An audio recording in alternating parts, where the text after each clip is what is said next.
نحمده ونصلي على رسوله الكريم أما بعد أعوذ بالله من الشيطان الرجيم بسم الله الرحمن الرحيم ഇന്ന് നമുക്ക് പഠിക്കാനുള്ളത് സൂറത്തുൽ ലഹബ് എന്ന അധ്യായത്തിന്റെ വിശദീകരണമാണ്.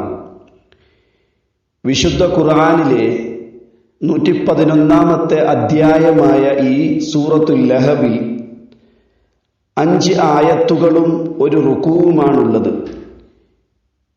81 അക്ഷരങ്ങളിലായി 29 പദങ്ങളാണ് ഈ സൂറത്തിലുള്ളത്.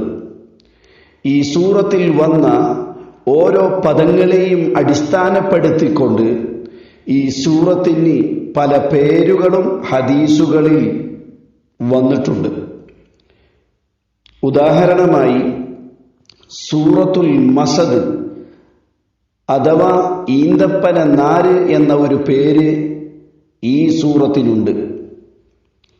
എന്തെന്നാൽ ഈ സൂറത്തിന്റെ അവസാന ഭാഗത്ത് ഫീ ജീദിഹ ഹബ്ലും മിൻ മസദ് എന്നതിലെ മസദിനെ അടിസ്ഥാനപ്പെടുത്തിക്കൊണ്ടാണ് ഈ സൂറത്തിന് മസദ് എന്ന് വന്നിട്ടുള്ളത്.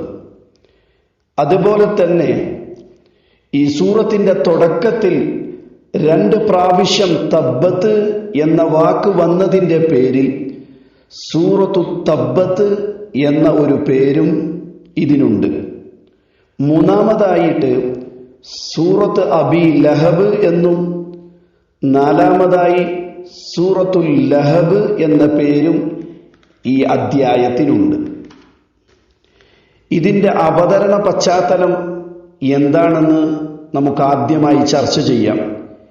ഇമാം ബുഖാരിയും മുസ്ലിമും റിപ്പോർട്ട് ചെയ്യുന്ന ഒരു ഹദീസിൽ ഇപ്രകാരം വരുന്നു. സൂറത്തു ശുആറയിലെ 214ാമത്തെ സൂക്തമായ വഅൻദിർ അശീറതകൽ അഖറബീൻ, നിന്റെ അടുത്ത ബന്ധുക്കൾക്ക് താക്കീത് നൽകുക എന്ന വചനം അവതരിച്ചപ്പോൾ നബി സല്ലല്ലാഹു അലൈഹി വസല്ലമ തങ്ങൾ സഫാ കുന്നിൻ മുകളിൽ കയറിക്കൊണ്ട് ഖുറൈശികളായ തൻ്റെ കുടുംബാംഗങ്ങളെ എല്ലാവരെയും വിളിച്ചു വരുത്തി, ഞാൻ അള്ളാഹുവിൻ്റെ ശിക്ഷയെക്കുറിച്ച് നിങ്ങൾക്ക് താക്കീത് ചെയ്യുവാൻ അയക്കപ്പെട്ട ഒരു ദൂതനാണ് എന്ന് അവരെ പൊതുവായും യാ അബ്ദ് മനാഫിൻ യാ ബനി അബ്ദുൽ മുത്തലിബ് എന്ന രീതിയിലും അതുപോലെ തന്നെ ഓരോരുത്തരുടെ പേര് വിളിച്ചുകൊണ്ട് പ്രത്യേകമായി നബി സല്ലല്ലാഹു അലൈഹി വസല്ലമ തങ്ങൾ ഈ കാര്യം അറിയിക്കുകയുണ്ടായി. ഈ അവസരത്തിൽ നബി സല്ലല്ലാഹു അലൈഹി വസല്ലമ തങ്ങളുടെ പിതൃവ്യനായ അബൂ ലഹബ് തൻ്റെ 2 കൈകളും കുടഞ്ഞുകൊണ്ട് എഴുന്നേറ്റ് ഇപ്രകാരം പറഞ്ഞു, തബ്ബല്ലക സായിറൽ അയ്യാം അലിഹാദ ജമഅതന, എല്ലാ നാളുകളിലും അല്ലെങ്കിൽ കാലം മുഴുവനും നിനക്ക് നാശം. ഇതിനു വേണ്ടിയാണോ ഞങ്ങളെ നീ ഒരുമിച്ച് കൂട്ടിയത്? ആ സന്ദർഭത്തിലാണ് ഈ സൂറത്ത് അവതരിച്ചിട്ടുള്ളത്. ഈ സൂറത്തിന് തൊട്ടു മുമ്പുള്ള സൂറത്തുമായിട്ടുള്ള ബന്ധം അതിലൊന്നാമതായി പറയാനുള്ളത്, സൂറത്തുൻ നസ്റിൽ ദുനിയാവിൽ അള്ളാഹുവിൻ്റെ കൽപ്പനകൾ അനുസരിച്ച് ജീവിക്കുന്ന സത്യവിശ്വാസികൾക്കുള്ള അള്ളാഹുവിൻ്റെ അനുഗ്രഹങ്ങളെക്കുറിച്ചും വിജയത്തെക്കുറിച്ചും ചർച്ച ചെയ്യുന്നു. എന്നാൽ ഈ സൂറത്തുൽ ലഹബിൽ ഇസ്ലാമിൻ്റെ ശത്രുക്കൾ നാളെ ആഖിറത്തിൽ അവർ നേരിടേണ്ടി വരുന്ന ശിക്ഷകളെക്കുറിച്ചുള്ള മുന്നറിയിപ്പാണ് ഇതിൽ കൂടി അള്ളാഹു നൽകാൻ ഉദ്ദേശിക്കുന്നത്. മറ്റൊരു ബന്ധം, സൂറത്തുൻ നസ്റിൽ നബി സല്ലല്ലാഹു അലൈഹി വസല്ലമ തങ്ങൾക്ക് അള്ളാഹു നൽകിയ സഹായത്തെക്കുറിച്ച് പരാമർശിക്കുന്നു. എന്നാൽ ഈ സൂറത്തിൽ നബിയുടെ കടുത്ത ശത്രുവായ അബൂ ലഹബിന്റെ നാശത്തെക്കുറിച്ചാണ് ചർച്ച ചെയ്യുന്നത്. മൂന്നാമതായിട്ടുള്ള ബന്ധം, ഈ സൂറത്തുൻ നസ്ർ മദീനയിലെ അവസാന കാലഘട്ടത്തിലാണ് നബി സല്ലല്ലാഹു അലൈഹി വസല്ലമ തങ്ങൾക്ക് അവതരിച്ചത്. എന്നാൽ ഈ സൂറത്തുൽ ലഹബ് നബി സല്ലല്ലാഹു അലൈഹി വസല്ലമ തങ്ങളുടെ മക്ക ജീവിതത്തിലെ ആദ്യ കാലഘട്ടത്തിൽ അവതരിച്ച സൂറത്താണ്. ഇതിൽ നിന്ന് വിശുദ്ധ ഖുർആനിലെ മുഴുവൻ സൂറത്തുകളുടെയും ക്രമീകരണം അള്ളാഹുവിൻ്റെ ഭാഗത്ത് നിന്നുള്ളതാണെന്ന് വ്യക്തമായ നിലയിൽ നമുക്ക് മനസ്സിലാക്കാവുന്നതാണ്. ഇനി ഈ സൂറത്തിലെ ആയത്തുകളുടെ അർത്ഥത്തെക്കുറിച്ച് ചർച്ച ചെയ്യാം. ബിസ്മില്ലാഹിർ റഹ്മാനിർ റഹീം. പരമകാരുണ്യകനും കരുണാനിധിയുമായ അള്ളാഹുവിൻ്റെ നാമത്തിൽ. തബ്ബത് യദാ അബീ ലഹബിൻ വതബ്. അബൂലഹബിന്റെ ഇരു കൈകളും നശിച്ചിരിക്കുന്നു, അവൻ സ്വയം നാശമടയുകയും ചെയ്തിരിക്കുന്നു. ഇവിടെ തബ്ബത്ത് എന്ന വാക്ക് തബ്ബ യതുബ്ബു തബ്ബൻ എന്ന ക്രിയയിൽ നിന്നുള്ള സ്ത്രീലിംഗത്തെ ഉദ്ദേശിച്ചുകൊണ്ട് ഉപയോഗിക്കുന്ന ഒരു ക്രിയയാണ്. അതിൻ്റെ അർത്ഥം നശിച്ചു എന്നുള്ളതാണ്. രണ്ടാമതായി യദാ അബി ലഹബിൻ. യദ് എന്ന് പറഞ്ഞാൽ കൈ എന്നാണ് അർത്ഥം. യദുൻ എന്ന പദത്തിൻ്റെ ദ്വിവചനമാണ് ഇവരെ ഉപയോഗിച്ചിട്ടുള്ളത്. മറ്റൊരു കാര്യം പ്രത്യേകം മനസ്സിലാക്കാനുള്ളത്, അബൂലഹബിന്റെ കൈ നശിച്ചിരിക്കുന്നു എന്ന് പ്രത്യേകം പറഞ്ഞത് മനുഷ്യന്റെ അധിക പ്രവർത്തനങ്ങളും കൈ ഉപയോഗിച്ചുകൊണ്ടാണ് അവൻ പൂർത്തിയാക്കാറുള്ളത്. മനുഷ്യൻ അവന്റെ ജോലികൾ ചെയ്യുന്നതിൽ കൈ വളരെ അത്യാവശ്യമായി ഉപയോഗിക്കുന്ന ഒരു അവയവമാണ്. അതിനാൽ കൈ എന്ന് പറഞ്ഞുകൊണ്ട് മനുഷ്യ ശരീരത്തെ മൊത്തമായും അതുപോലെ തന്നെ മനുഷ്യനെ തന്നെയാണ് ഇവിടെ ഉദ്ദേശിച്ചിരിക്കുന്നത്. അതായത് അബൂ ലഹബ് എന്ന വ്യക്തി നശിച്ചിരിക്കുന്നു എന്ന് പറയാനാണ് അല്ലാഹു സുബ്ഹാനഹു തആല ഇവിടെ ഉദ്ദേശിച്ചിട്ടുള്ളത്. ഇതുപോലുള്ള പ്രയോഗം വിശുദ്ധ ഖുർആനിൽ ധാരാളം സ്ഥലങ്ങളിൽ നമുക്ക് കാണാവുന്നതാണ്. ഉദാഹരണമായി സൂറ ബഖറയിൽ വലാ തുൽഖൂ ബിഐദീകും ഇലത്തഹ്ലുക, നിങ്ങളുടെ കൈകളെ നിങ്ങൾ തന്നെ നാശത്തിലേക്ക് തള്ളിക്കളയരുത് എന്ന ആയത്തിൽ കൈകൾ എന്ന വാക്ക് ഉപയോഗിച്ചുകൊണ്ട് മനുഷ്യനെ തന്നെയാണ് ഉദ്ദേശിച്ചിട്ടുള്ളത്. അതുപോലെ തന്നെ ബിമാ ഖദ്ദമത് ഐദീഹിം, നിങ്ങളുടെ കൈകൾ പ്രവർത്തിച്ചത് കാരണമായി. ഇതുപോലുള്ള ധാരാളം ആയാത്തുകളിൽ കൈ എന്ന് പറഞ്ഞുകൊണ്ട് മനുഷ്യനെ തന്നെ ഉദ്ദേശിച്ചതായി വന്നിട്ടുണ്ട്.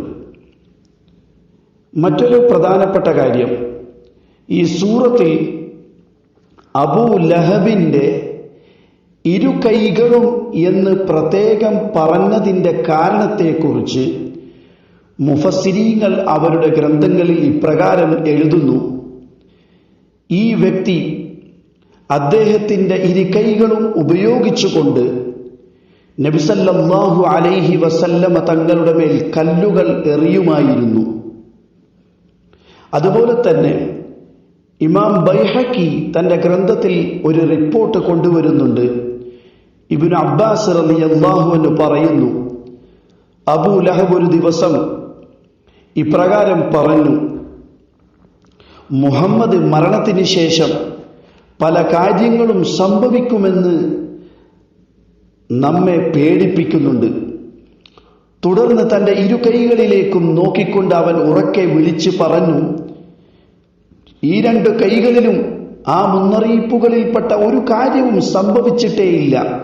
തബ്ബൽ ലകുമാ മാ അറാ ഫീകുമാ ശൈഅൻ മിമ്മാ ഖാല മുഹമ്മദ്. അതുകൊണ്ട് തന്നെ നബി സല്ലല്ലാഹു അലൈഹി വസല്ലമ തങ്ങളെ കളിയാക്കുവാൻ വേണ്ടി, അതുപോലെ ഉപദ്രവിക്കുവാനും വേണ്ടി അവൻ തൻ്റെ ഇരു കൈകളും ഉപയോഗിച്ചത് കാരണമായിട്ടാണ് അബൂ ലഹബിന്റെ ഇരു കൈകളും നശിച്ചിരിക്കുന്നു എന്ന് അള്ളാഹു ഇവിടെ പ്രത്യേകം എടുത്തു പറഞ്ഞിട്ടുള്ളത്.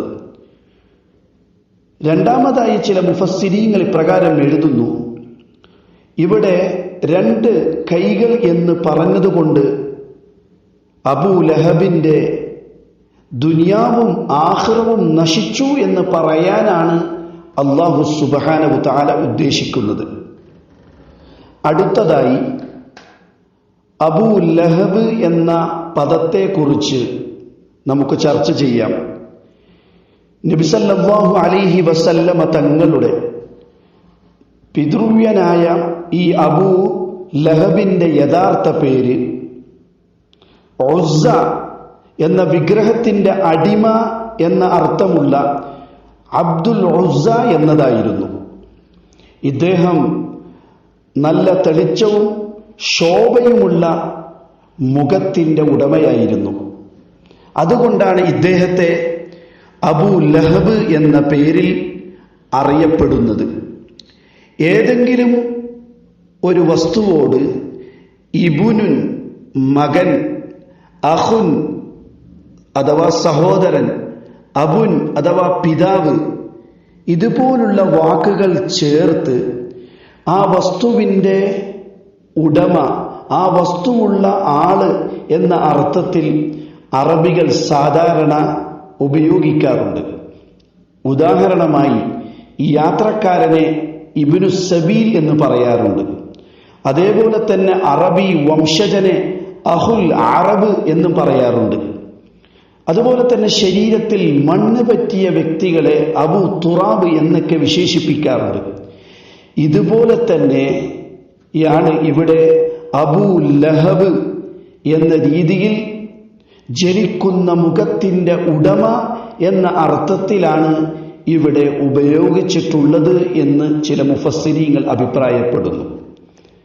എന്നാൽ ഇതിന് തീർത്തും വിപരീതമായി ചില മുഫസ്സിരീങ്ങൾ ഇപ്രകാരം എഴുതുന്നു, ഇവിടെ അബൂ ലഹബ് എന്നതുകൊണ്ട് അദ്ദേഹത്തിന്റെ ഓമനപ്പേരിലേക്ക് സൂചിപ്പിക്കാനല്ല അള്ളാഹു ഉദ്ദേശിക്കുന്നത്, മറിച്ച് അവൻ നാളെ നരകവാസിയായിരിക്കും എന്നതിലേക്ക് സൂചിപ്പിക്കാൻ വേണ്ടിയാണ് ഈ പ്രയോഗം അള്ളാഹു സ്വീകരിച്ചിട്ടുള്ളത്.